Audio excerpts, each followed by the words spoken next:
Depuis la mort de Bernard Tapie, le clan soudé entre les différents héritiers doit beaucoup d'argent à l'État afin d'éponger une dette abyssale. Il y a un peu plus d'un an et demi, le choc était total.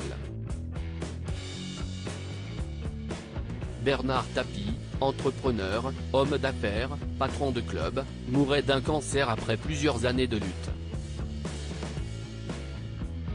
CIST peut dire que la vie de cette personnalité fut chahutée, mais son dernier combat fut le remboursement des montants décidés lors de l'arbitrage lié à la vente d'Adidas auprès du Crédit Lyonnais. Du jour au lendemain, Bernard Tapie avait ainsi été obligé de rembourser plus de 400 millions d'euros, sans compter les intérêts. Un montant de dette exorbitant pour Dominique Tapie, une somme qui a depuis été remboursée, confirme son épouse, Dominique Tapie, au magazine Paris Match, un mois avant qu'il parte. Je le revois encore faire ses comptes. Il avait calculé qu'en vendant ses actifs, il pourrait totalement rembourser ce qui lui avait été alloué lors de l'arbitrage, ce qui a d'ailleurs été le cas. Elle révèle même que le consortium de réalisation chargé de gérer le passif du Crédit Lyonnais, le CDR, fut bénéficiaire grâce à la vente des actifs. Elle regrette qu'à cette occasion, quasiment aucun média n'en ait parlé. Le seul média qui en a parlé, CIST le Canard enchaîné qui, pourtant, n'a jamais été très tendre avec mon mari.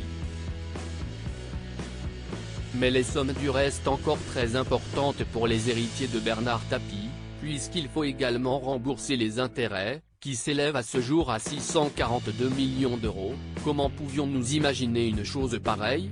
Nous n'avions pas de contrat de mariage, nous étions donc d'office placés sous le régime de la communauté. Bernard Tapie était patriote, français jusqu'au bout des ongles de fait. Ce statut l'oblige donc à rembourser les dettes de celui qui fut son mari. Quand on a gagné l'arbitrage en 2013, je lui ai dit que, après ces années de galère, il faudrait qu'on fasse un contrat de séparation des biens, car j'avais moi aussi été mise en liquidation. Et il l'a fait. J'ai même été obligé de vendre un appartement que j'avais reçu en héritage de ma grand-mère. Dominique Tapie balaye également les rumeurs l'accusant d'avoir de l'argent caché. Absolument tout ce que possédait Bernard était en France. Je lui avais suggéré, à un moment, que nous partions vivre ailleurs. Cela a été hors de question. Il était très patriote, français jusqu'au bout des ongles.